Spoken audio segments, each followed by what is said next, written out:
What is that? What is new? You? Yes, what do I tell them? Well, what did you tell them? I told them I would ask. What are you blathering about? Customers are asking what is new. What should I tell them? What did you tell them? I told them I would ask.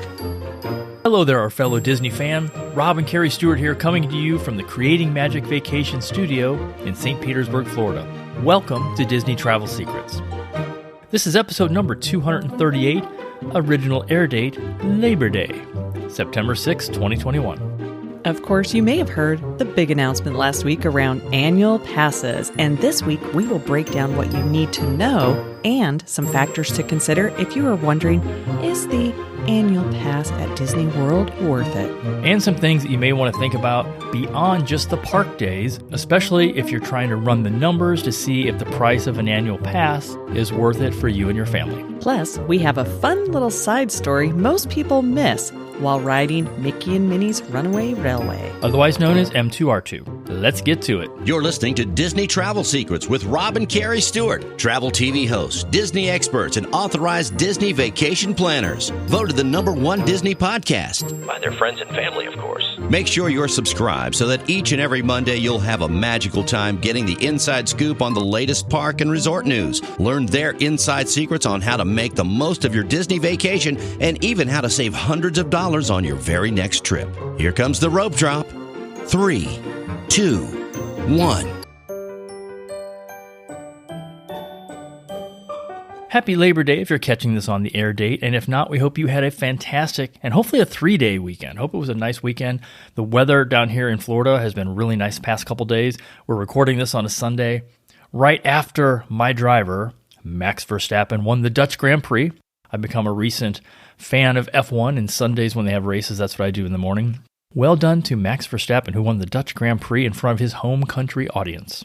And for all of our friends out there affected by Hurricane Ida, which had a pretty wide sweeping impact across the country, we really hope things are getting back to normal for you. And we know still a lot of New Orleans is without power. Our solution, of course, is a quick getaway. Just head to Disney World. They have AC and power waiting for you. And of course, we're not making light of the situation. Having a hurricane evacuation strategy in place is always good. We happen to be in an evacuation zone, but living in a high-rise condo, we have never had to evacuate. But one of the safest places to be during any evacuation situation is Walt Disney World. And when people from Tampa Bay are looking to avoid a hurricane, a lot of them head over to Disney. They actually have an amazing infrastructure in place to make sure that the guests are safe. And yeah, they have some special things over there that you don't see around town. Exactly. It's not people are getting away, oh my gosh, there's a hurricane in Tampa, I want to go to Disney and enjoy the parks. It's just Disney is a very safe place. During hurricane season, this is our friendly reminder that if you do have a trip planned to Disney, make sure you have trip insurance, just in case something happens and your travel plans are interrupted. This is an absolute must and something we recommend for all of our clients, regardless of what trip they are taking and regardless of if it is hurricane season or not. Yeah, it could be to your benefit too, because if, for example, you lived in New Orleans and you were on your Disney trip when the hurricane came through and your home ended up being affected and was uninhabitable, insurance would kick in and you just might get to spend a little more time in the Disney bubble. So there's like a positive spin on it. There is. We'll put a positive spin on it. If you are not following us on Facebook at Disney Travel Secrets, or if you're not part of the Disney Travel Secrets Superfans group on Facebook, you want to make sure that you are, and also following us on YouTube. Those are the 3 platforms we're using to do a weekly live broadcast on Thursdays at 1 p.m. to answer your questions and share the latest Disney news and updates you need to know. Plus, it is fun to interact with you guys live. We love it. We've had such a great response. We did 2 last week. One of them was impromptu because of the annual passes. And then we realized how much fun we had, and we love, again, talking to you guys live. So join us on Facebook or YouTube every week, Thursday at 1 p.m. Yeah, and if there's ever any breaking Disney news, we will jump on and do a live breaking news broadcast. Speaking of which, let's jump into the latest. The Polynesian monorail is now open. I say that with dramatic effect. I've never seen more people excited about something that doesn't affect them at all. We all knew it was going to be open for the 50th. It had to be. And that's the whole reason they were redoing it, is so it was ready for the 50th. But the people that are like, oh my gosh, I'm so happy, Polynesian monorail is open. Great. So when's the next time you're staying there? Well, I'm really not. I don't stay at Poly. Oh, when is your next Disney trip that you're going? Well, I don't have one on the books yet. So it's comical to me. People get so excited off something that they won't even get to see. Well, I'm excited because one of the things we like to do is our own little self-guided pub crawl. We do. Those on are back. The monorail. Unofficially, of course. Yeah. And last week was a slower week in Disney news, with the exception of the annual pass holder for Walt Disney World announcement, which we're going to break down for you this week. Disney Cruises will resume out of California in October, and they recently updated the requirement for testing for all passengers. And the newest thing is Disney, they're going to make this an IQ cruise. You don't have to worry if you're vaccinated or not. This is an IQ test. It is not an IQ test. You're right. I read this wrong. Yeah, so it is very typical, though. A lot of the cruise lines are doing this for even if you are vaccinated, you have to provide a negative COVID test to get on board. Some cruise lines are just including that and doing it in the port.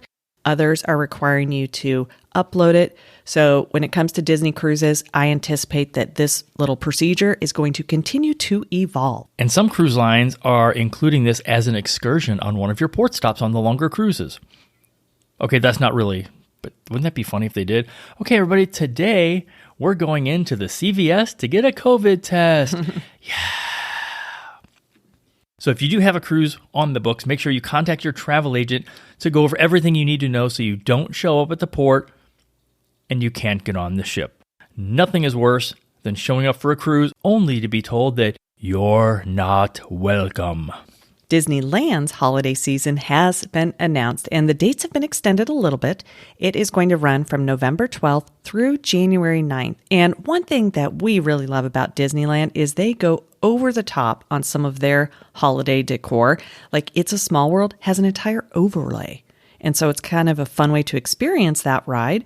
You know, it's a traditional ride, but there's a different spin. And of course, our favorite Cars Land has tons of holiday decor, and it is super cute. I'm going to say it. That is another band phrase. Actually, that's the same band phrase. And if you do love the holidays, though, definitely consider heading out to California just to experience it at least one time during the holidays. Disneyland's like, you know, we weren't even open for Christmas last year. Walt Disney World was. Tell you what, guys, let's just extend the holiday. Applause all around the conference table. And in another great move, something else really fun is coming back, and this is one of our favorites, and that is more club-level rooms are reopening at Disney World. And of course, just in time for the 50th. Gee, that's shocking. Yeah, so you now have Animal Kingdom Lodge, which is already open, but we're adding Grand Floridian at the Royal Palm Club. That's opening up on the 16th of September. Boardwalks Club Level is opening up on the 23rd, and Contemporary is September 26th. And then later on, Wilderness Lodge and Coronado Springs will both reopen on the 16th of December. So we got a little more time, but they squeezed that one in just in time for the holidays. You know what's still not on this list, though? No, because if it's not on the list, I don't see it. Polly. We don't have a date yet for that club. And that's like one of the best ones because you can look straight out. That's true. That building is right over at the lagoon where you can see the fireworks. Yeah. I'm sure they'll sneak that one in soon. We love Club Level. And if you have the means, as Ferris Bueller famously said, we highly recommend it. It's a great way to plus up your vacation.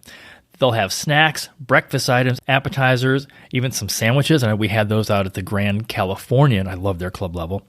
And it also includes drinks of the adult variety. Yeah, so if you do pick a club level room, also know that those room locations are definitely better.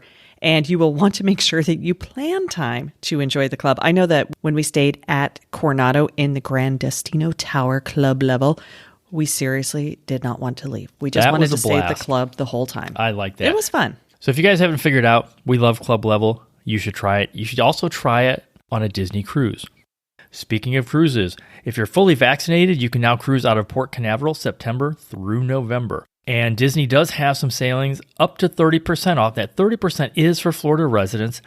Everyone else is 25%. But here's the kicker. They rarely do sales like this at Disney Cruise Line. They never needed to. Those ships always filled out. So don't think, oh, it's Disney. They always do discounts. No, Disney Cruise Line does not. Yeah, so these are on select sailings. And if you are interested, reach out to us sooner than later and we can let you know what is available. The only restriction is the category that you have to book is a veranda, which is a balcony, and it is a guarantee, which means Disney will pick your cabin location. Hey, that's a good offer though. And like you said, they never have sales. So this one was a surprise this past week. And there really is no bad location for a cabin on a Disney cruise. We've been in the middle, we've been at the back, we've been at the front. They're all fantastic. Also in recent news, Ratatouille previews have started. Just not for me and Carrie. We tried to get our previews, both the pass holder and the DVC ones, but we happened to be in the middle of the Mediterranean Sea, and the internet was really bad, so we did not get a preview. No worries, we'll go at some time. Congrats to those of you who were able or are able to go. I'm staying away from all the videos and reviews. I want to be surprised. You, on the other hand, you've been watching some things. Because I've already seen this ride. It's the exact same as the one that they have in Paris. I haven't seen it. But if you do... No spoilers. If you do go on the ride and you are one of the lucky ones that has the previews and you're posting anything on social, be sure to tag us. Don't say this. No, Don't tag us. I don't want to see it. Share it. Well, you don't watch do that not channel tag us anyway. For it's Ratatouille. fine. No, definitely do.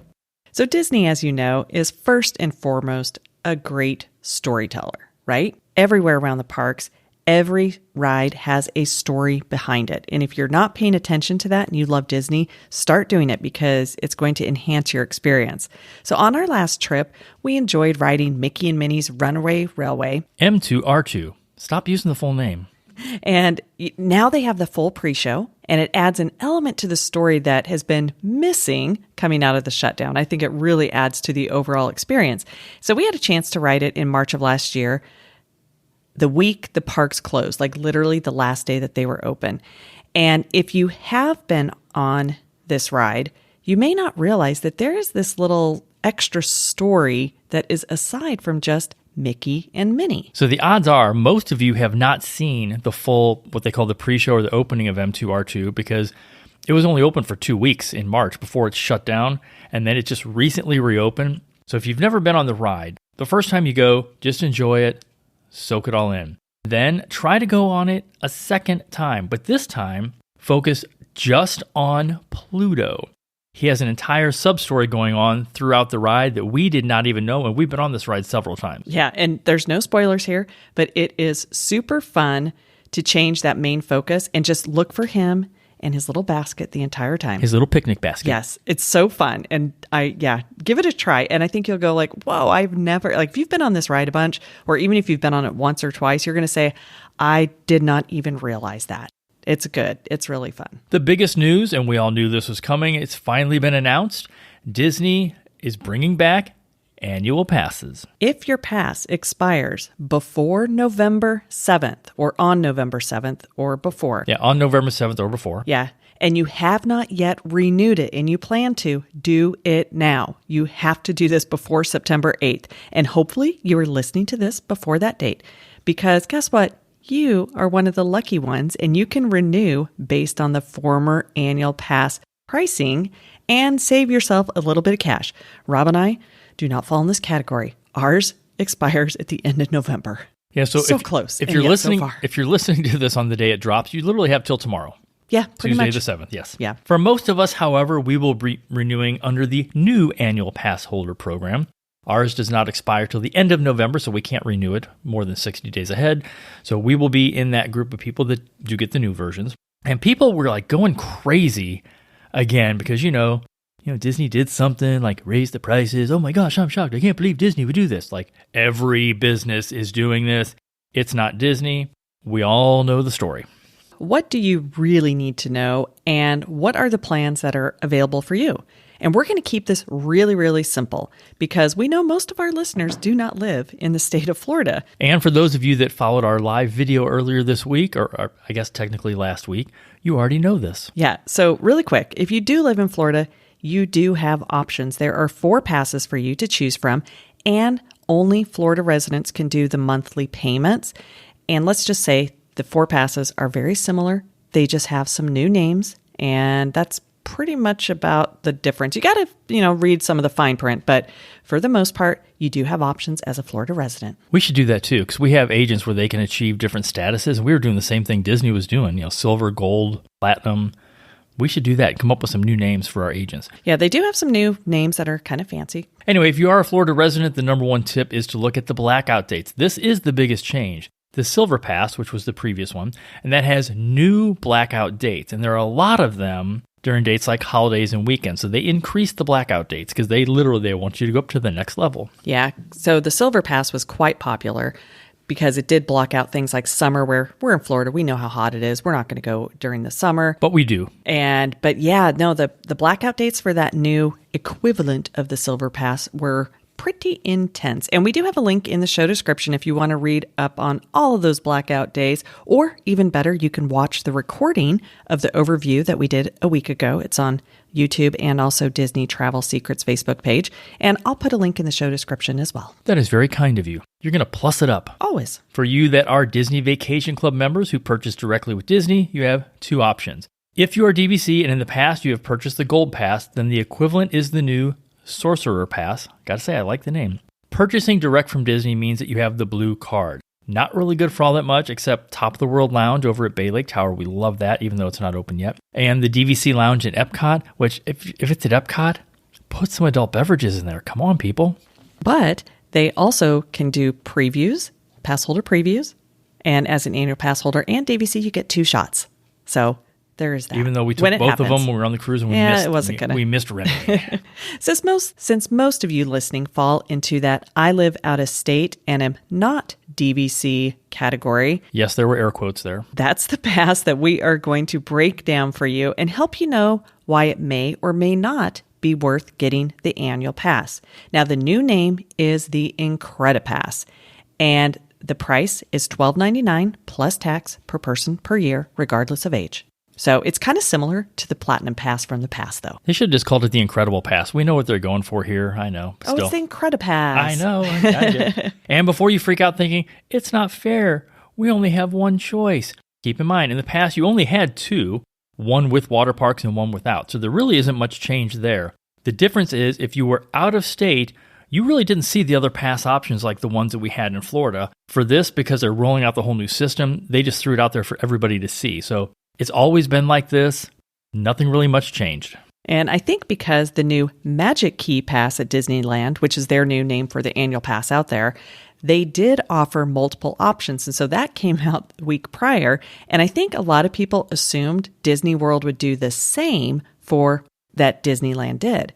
And yeah, that was not the case. Disney increases the price every year. They throw out some discounts, like if you renew the pass, you don't have to do the down payment. We get it. But that's just for Florida residents. If you are buying an annual pass, you will be paying in full if you live out of state. I know. I keep thinking, okay, we're Florida residents. I know. So we don't need the $205 down payment, which actually lowers our monthly payment. But I digress. The big change with the new passes are what is included. Those with the Incredipass can have up to 5 park reservations on the books at any time. If you're staying at a Disney resort, any park reservations made for that vacation do not count against the 5 you have as a pass holder. And so, tell you what, use our upcoming stay as an example. We have a couple of trips coming up, and we've made park reservations for those days. We could still, beyond the dates that we're staying on property, if we wanted to go and grab, a park reservation for Thanksgiving week, we totally could, even though we don't have a reservation staying on property, because with our pass, we would be able to have up to 5 park reservations.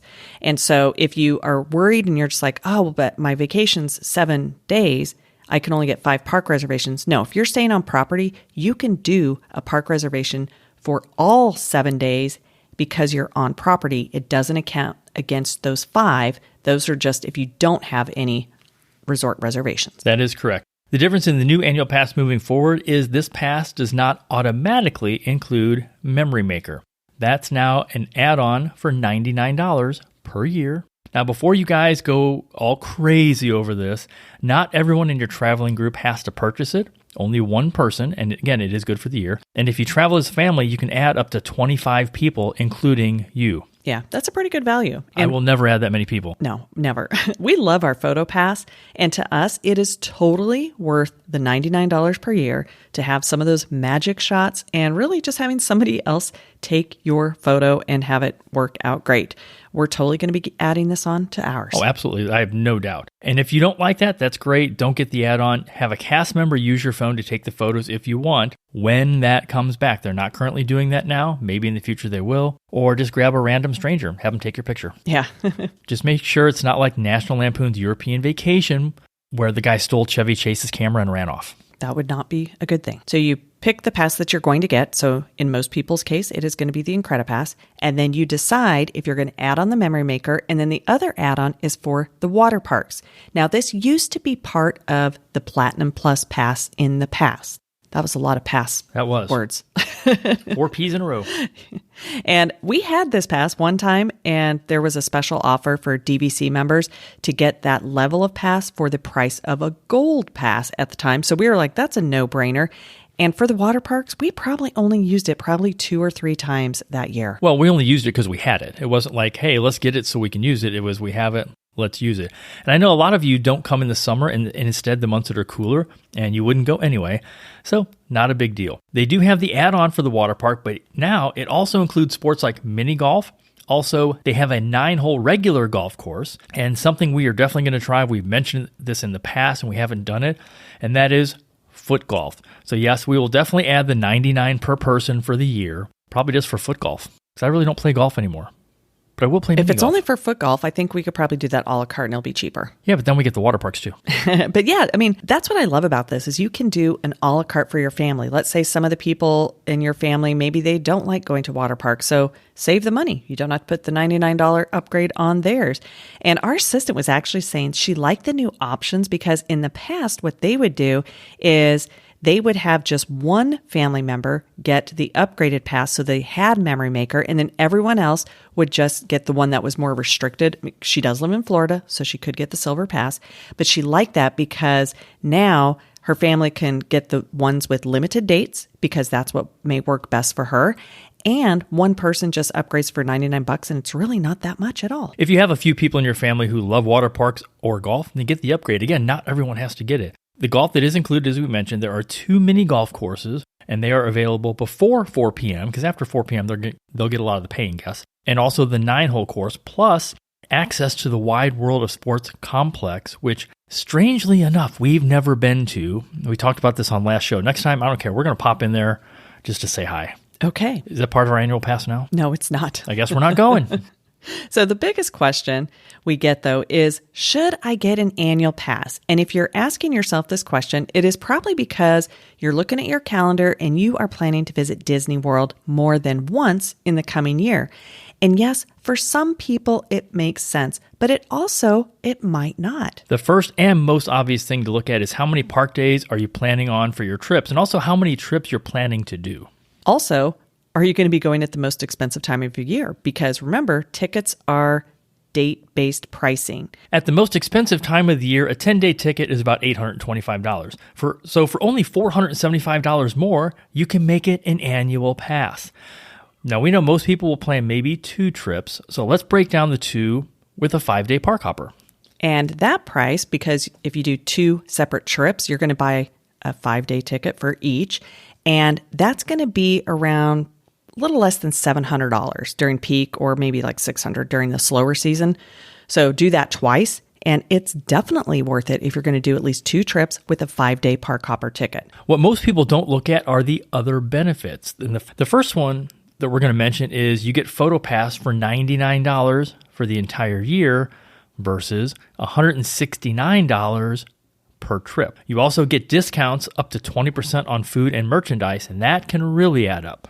And then there are room discounts for annual pass holders. And these can really be a big savings. Disney usually offers these 30 to 60 days in advance, so it's not like you can completely plan.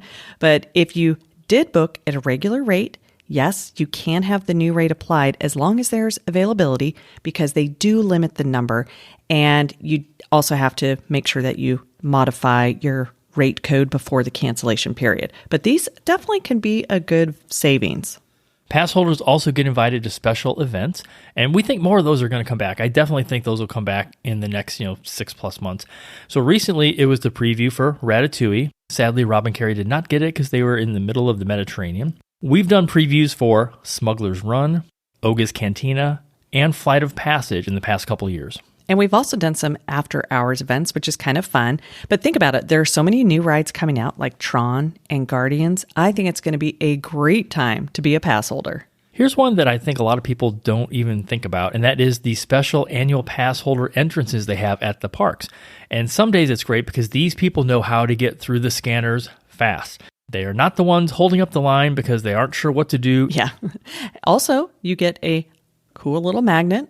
Okay, that's probably not like a really big benefit, right? But Disney fans love it. We have a ton of annual pass holder magnets. And for a while, they were doing special magnets where you could go in the parks. If you were there, you would go wait in a little line and they would give you a free magnet. And they used to do gifts. I miss the gifts. And I hate that I'm bringing that up because now people are going to know what they're not getting as an annual pass holder. And when it comes to the magnets, I will paraphrase a quote from the movie Jaws.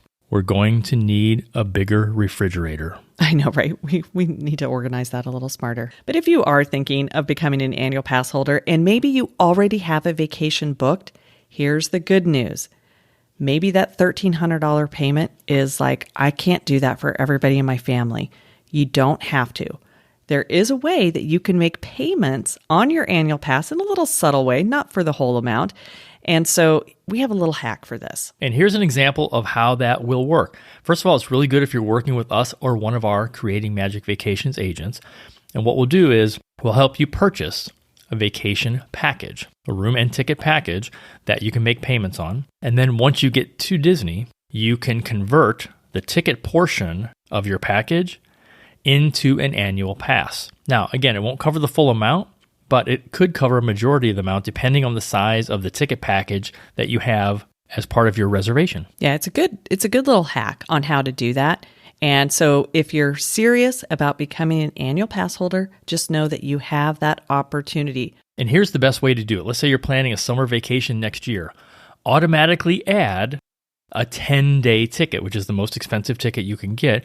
You'll be making payments on that whole thing, and then whatever the ticket price is, then you can apply that to the annual pass. So the extra money you pay once you get there when you convert to an annual pass will be a lot smaller, and yet you've been making interest-free payments for 10 or 12 months. Yeah, it's a really, really good hack. And for some of you that still have tickets from 2020 that are kind of hanging out there, maybe they're expiring on September 26th, one of the things you can do is you could apply the value of that ticket to an annual pass if you want to, or you can apply that value to just a future ticket as well. But we know that there are a lot of people out there with those extra tickets hanging out. Another point I want to make is what we talked about on a recent show. In many cases, you can save money by doing multiple short stays as opposed to just going once a year and doing 7 or 8 or 9 days, because now you can experience multiple seasons and different festivals at Epcot.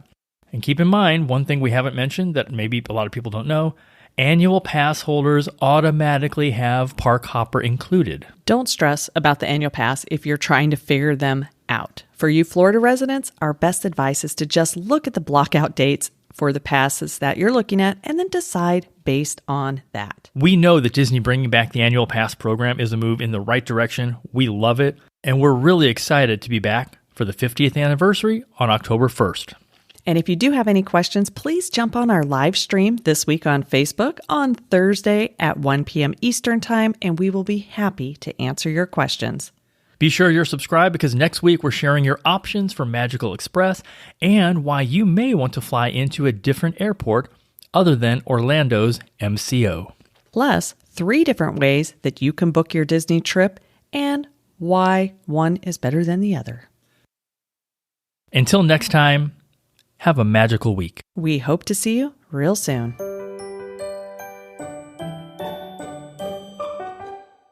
You may have heard us talk about it before, but it seems that with the gas prices again going crazy, it is worth mentioning again. It's a free app. It's called Get Upside, and it's crazy easy to use. You just download the app and then use this code A67ZE. That's Alpha 67 Zulu Echo. And we'll put that code in the show notes as well. All you do is after you download the app, you just add a debit or credit card and use that card when you're going to buy gas. Find a participating gas station using the app, and all you have to do is take a picture of the receipt and you're done. And you can save money every time you get gas, and also when your friends do too when you refer them with your code. So you can get the money sent to your account, or there's like a ton of different gift cards. So we had just cashed in, I think it was like $223 in Amazon gift cards. It was so cool. We chose that because we use Amazon a lot. Yes, and I'm sure some of you listening are in the same situation. But there are a ton of gift cards, or you can have it sent to your bank account. To me, I think the gift card option was instant. The bank account one might take a few days, but we just said, no, we'll just take the Amazon gift card. So again, that is Get Upside. Use the code A67ZE.